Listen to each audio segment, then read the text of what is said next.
Hypnic Jerk. You're lying in bed, drifting off, thoughts getting looser and less connected. And then out of nowhere, your whole body jolts. Sometimes it feels like you're falling. Sometimes there's no image at all, just a full-body flinch that snaps you wide awake for a second before you sink back down.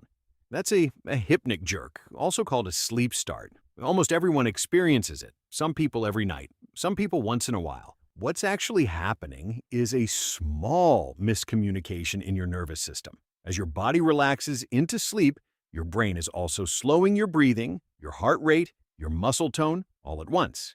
Every so often, your brain misreads that sudden drop in activity as a sign that you're literally falling, and it fires off a panic response to catch yourself, even though you're safely in bed. It's not a malfunction exactly. It's your body's oldest alarm system going off a beat too late.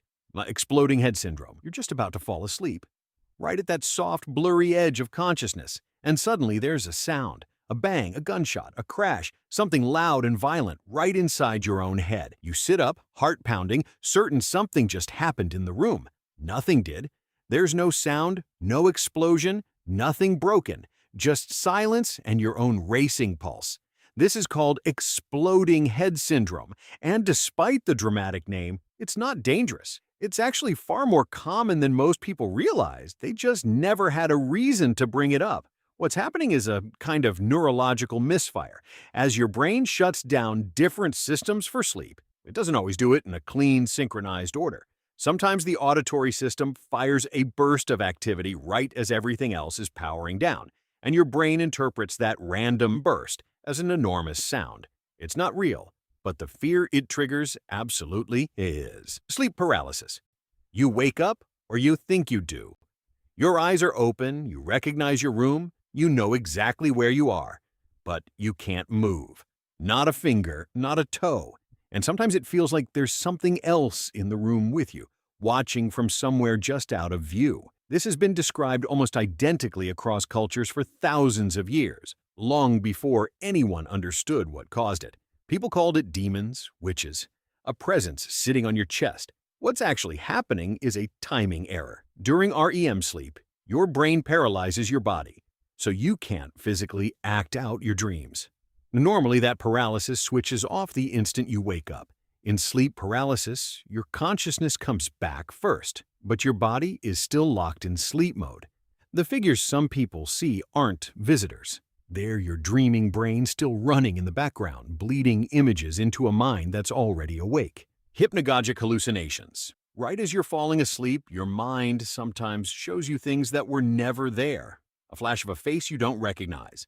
A voice saying a single word clearly enough that you open your eyes to check if someone's actually in the room. A shape moving at the edge of your vision that disappears the second you focus on it. These are hypnagogic hallucinations, brief, vivid sensory experiences that happen in the transition between being awake and being asleep. What makes them different from a dream is that you're not fully unconscious yet. Part of you is still aware you're in your bed, in your room, and the other part is already generating dream content. Your brain doesn't wait for you to fully lose consciousness before it starts producing images and sounds. For a few seconds, you're getting a preview of the dream world while still technically awake to witness it. Hearing your name called, you're almost asleep, and somewhere in that fog, you hear it. Your name said clearly, in a voice that might be familiar. You jolt awake. Sure, someone just called you from another room. The house is silent. Nobody said anything. This happens to a strange number of people, and it's closely related to hypnagogic hallucinations, but specific enough that it's worth pulling apart on its own. Your name is one of the most deeply wired sounds in your entire brain. Your auditory system is trained to detect it instantly, even in a noisy room, even while you're asleep. As your brain drifts into sleep mode, that same detection system can misfire, generating the exact sound it's been trained to listen for hardest. You're not hearing a ghost or a warning. You're hearing your own brain accidentally triggering its most sensitive alarm. Hypnagogic thoughts. And right before sleep, your thinking starts to get strange. Not dreams exactly, but thoughts that don't follow normal logic. A sentence that makes no sense but feels profound. An idea that seems brilliant in the moment and completely meaningless the next morning. A conversation with someone that never happened, playing out in your head like a memory. This is hypnagogia. the mental state between wakefulness and sleep, where your thoughts stop being fully controlled by you. Your prefrontal cortex, the part of your brain responsible for logic, structure, and filtering out nonsense, starts powering down before the rest of your brain does. Without that filter running at full strength, your thoughts drift freely, connecting ideas that would never link up while you're fully awake. It's the same raw material dreams are made of. You're just catching it a few minutes early, right before it turns into something you won't remember at all. Time distortion. You close your eyes for what feels like a few seconds, and then you're waking up and an hour has disappeared. Or sometimes the opposite happens. You feel like you've been lying there thinking for ages, and it's only been 4 minutes. Right before sleep, your sense of time gets genuinely unreliable, and it's not just tiredness playing tricks on you. Your brain tracks time using a mix of memory formation and consistent brainwave patterns, and both of those start changing the moment you begin drifting off. Memory formation slows down first, so long stretches with nothing memorable happening get compressed down to almost nothing when you look back on them. At the same time, your brainwaves are shifting out of the steady rhythm they hold while you're fully awake. Without a steady internal clock and without much being recorded, your brain has almost nothing reliable to measure the gap with, so it just guesses, and it guesses badly. The falling dream, right on the edge of sleep, a lot of people fall into the exact same dream without ever discussing it with anyone. You're falling. No ground, no context, just the sensation of dropping, and it's almost always paired with the jolt that wakes you back up. This is one of the most universally reported experiences at the edge of sleep, and it's tied closely to the hypnic jerk. As your muscles relax completely for sleep, your brain briefly loses track of your body's position. It doesn't know if you're standing, sitting, or lying down anymore. With no clear signal coming in, it fills the gap the same way it usually does, using logic and expectation.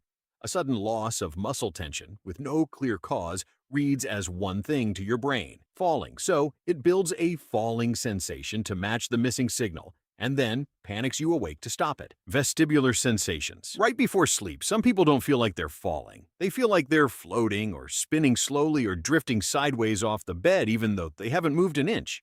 You open your eyes to check, and you're exactly where you were the whole time. This is caused by your vestibular system, the part of your inner ear responsible for balance, and it doesn't actually shut off just because you're falling asleep. As your body relaxes and your muscles go slack, your vestibular system keeps sending signals about your position and movement, except now there's less muscular feedback to confirm or correct those signals against.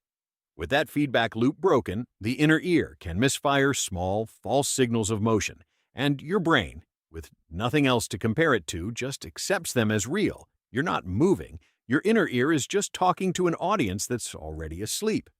Somniloquy. You wake up because someone in the house is talking, only to find out it was you, said in your sleep, about something that makes no sense at all. Sometimes it's a full sentence. Sometimes it's just a word or a laugh or an argument with someone who isn't there. This is somniloquy, sleep talking, and it can happen at almost any stage of sleep, though it tends to be most common right at the edge of it, in that same hypnagogic window where thoughts are already running loose without your usual filter. What makes it strange is that your brain's motor control for speech isn't fully paralyzed the way it is during deeper REM sleep. So occasionally a thought or a fragment of a dream leaks out through your actual voice. You're not choosing to speak, and most people have zero memory of it happening. It's the one time your inner monologue occasionally escapes the room it's supposed to stay in. If you like this video, leave a thumbs up. But if you really liked it, hit the subscribe button for more, and feel free to comment new video ideas below.